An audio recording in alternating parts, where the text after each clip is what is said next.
worth it. I enjoy being partner now.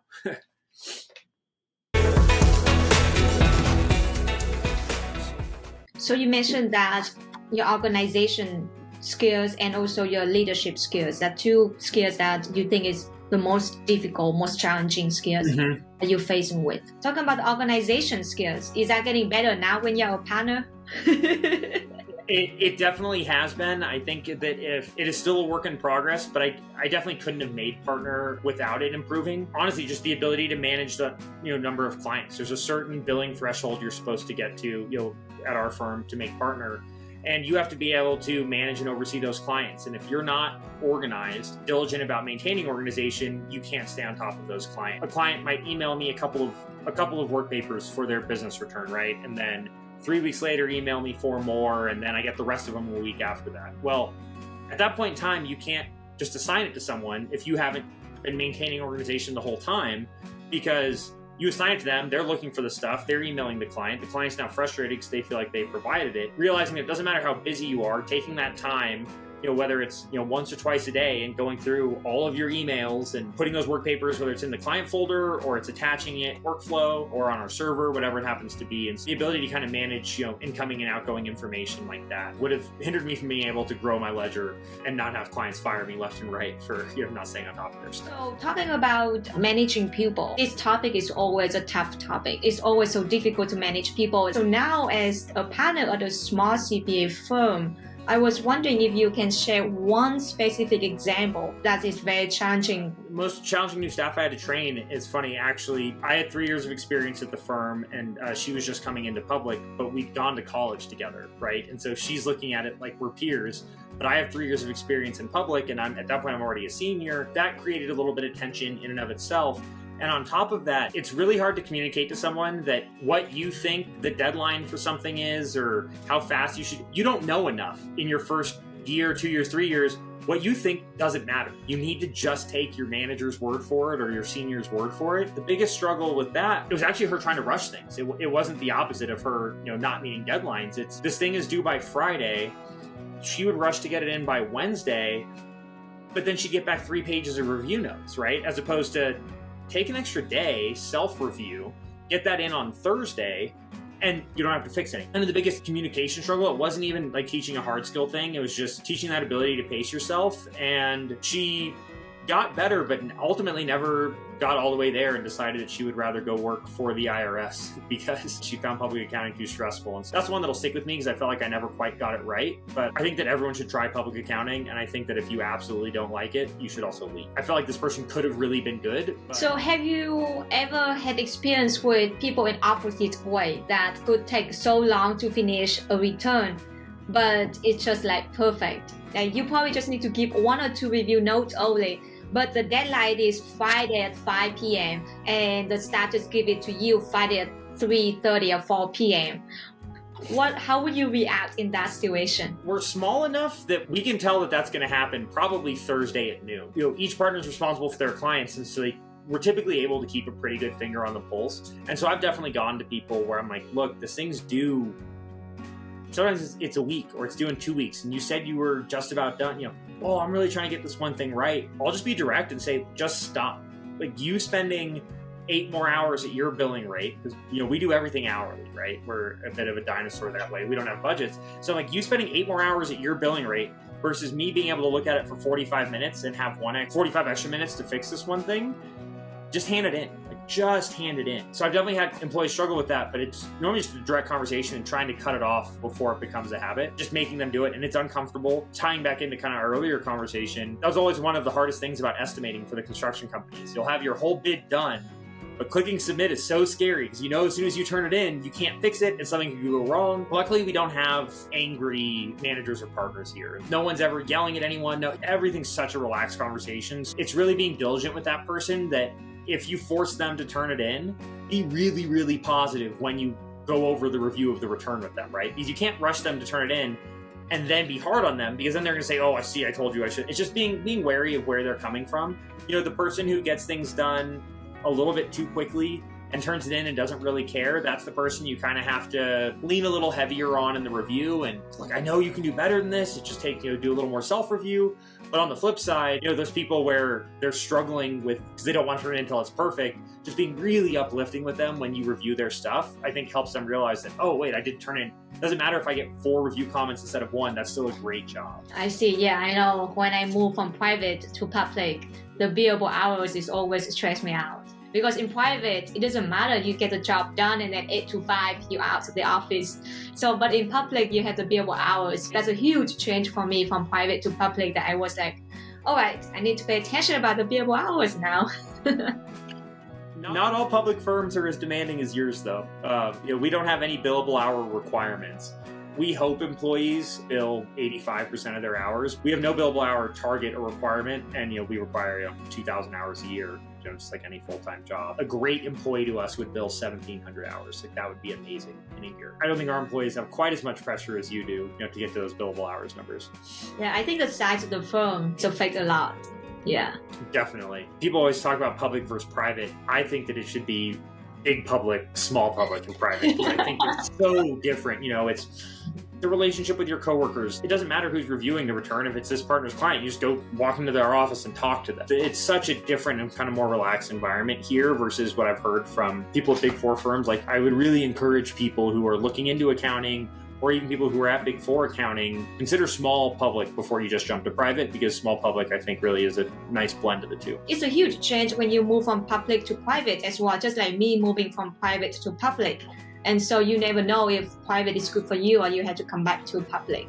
Moving to the next question on your career path, you move up so quick for 5 years. What is the most challenging for you? The hardest change for me was senior to manager, because I felt like all I'd been doing was preparing returns and learning how to prepare returns and preparing returns. And now all of a sudden, I'm preparing no returns, right? Whereas manager to partner really wasn't that much of a change. I had a little more responsibility, and I was making more money I felt like kind of doing the same job, because I didn't buy an existing partner's ledger. It's all just clients I've organically brought into the firm.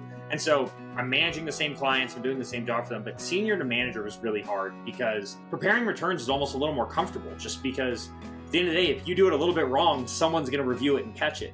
Whereas if you're the one all of a sudden reviewing the return and you have 3.5 years experience, I had imposter syndrome. Do I know enough to review this return well? How much is my own lack of knowledge going to negatively impact this?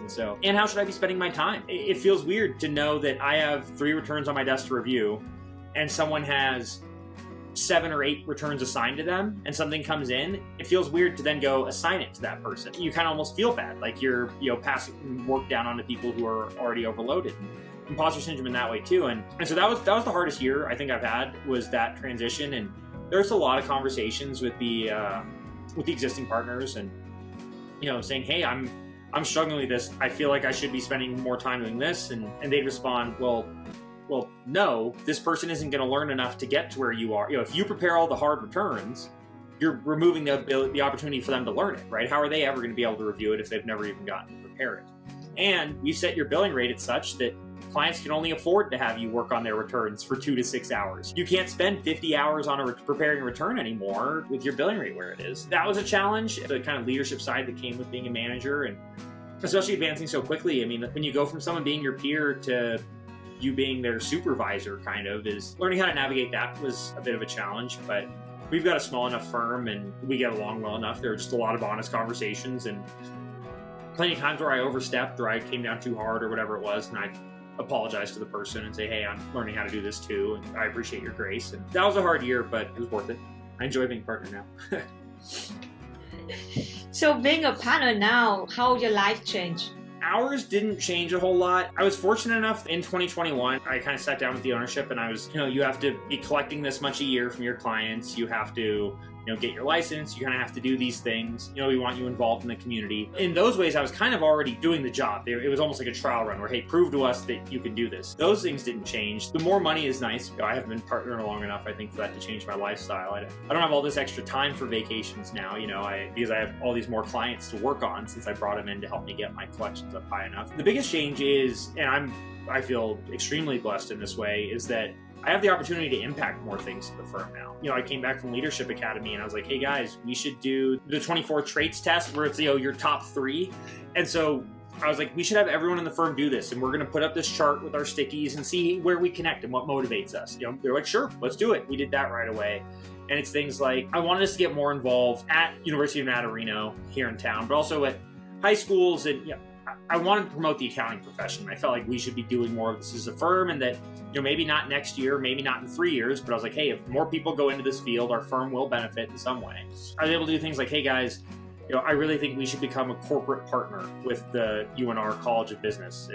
We have the opportunity to speak at Business 101, at Accounting 201, at a management class. We get opportunity to do it where we're interacting with kids in their freshman and sophomore year of college before they're deciding what to major in. I could bring that up, and the partner's like, sure, let's do it. So things like that, I think, have been the biggest change, and it's been really fun. Obviously, those are obligations on top of the work. I love public accounting. I can't say enough good things about the careers. I'm excited by the opportunities that being partner has given me to kind of promote that and share that with other people. Nice. You mentioned about involving in the community. Do you mean not just about the college and local, as you mentioned about, but you mentioned about the state CPA organization as well, and AI CPA as well, or you mean something else? Yeah, so definitely the Nevada Society of CPAs, also like nonprofit boards. So I serve on the board of the Nevada Women's Fund. It's an organization dedicated to providing funding for women to pursue higher education. Our firm actually just endowed a scholarship for women in their junior and senior year of accounting at UNR, where we'll be awarding a $3,500 scholarship every year, as well as offering the person a paid internship at $25 an hour or something, which for our market is pretty good. And it's that stuff, as well as the state society, just being involved in things that make our firm look good and that matter to our firm. And so for example, my wife is the consulting manager here at the firm, and she's deeply involved with the anti-sex trafficking organization in the community. As people get higher up in our firm, we really encourage them to do things where they can use some of their professional education and ability, but use that to benefit nonprofits in the area. I love that idea a lot. That's super helpful. You mentioned that you love public accounting, and I was wondering if you can give some advice for maybe people who are going to graduate, or people who just recently graduated, that they're going to be working in full-time or part-time in public or private accounting. Yeah, I would tell them be patient. First 2 years is hard for everybody. There's a ton of information to learn. And unfortunately, it's information that can't really be taught in the classroom. You have your degree, that's a great accomplishment. It's not going to help you a whole lot that first year, whether it's public or private. And so just be patient with yourself. No one expects you to be good right away either. I feel like that's where the problem comes in, is that people feel especially when they're first starting out, and they know all of a sudden, there's billable hours, there's this, there's that. But you have to get good for any of that to matter. And you getting good is worth so much more to your firm and to your clients than whether you do something 10% faster or 20% faster in that first year. Be patient with yourself and give yourself the time you need to learn and get good. If you're starting to feel too down, whether it's a mentor or a manager, or, someone you connect with in your firm who you respect, and they're in a place where you'd want to be, ask them what their stats looked like their first year. I guarantee you it wasn't good. It took me 5 years to make partner at this firm, and my first year my billing rate got cut 20% because I was doing so bad. They're like, we're having to bill you out at 60% realization. We're going to cut your billing rate just so we're not having to write you down so much. Which that hurt at the time, but how you do in your first year has very little to do with how successful you're going to be in your career. The first year, really just learn as much as you can, soak up as much as you can, and try to develop relationships with whether it's seniors or managers or the people who are on the track that you want to see yourself on, and just get as much insight from them as you possibly can, because they were there not that long ago, and they can definitely help you get to where they are. Awesome. Thank you so much, Ben, for all your advice and all your stories you shared with me today about being a CPA. That's just so amazing. Thank you so much for your time today. Thank you for having me, Rosie. It's always great to talk to you.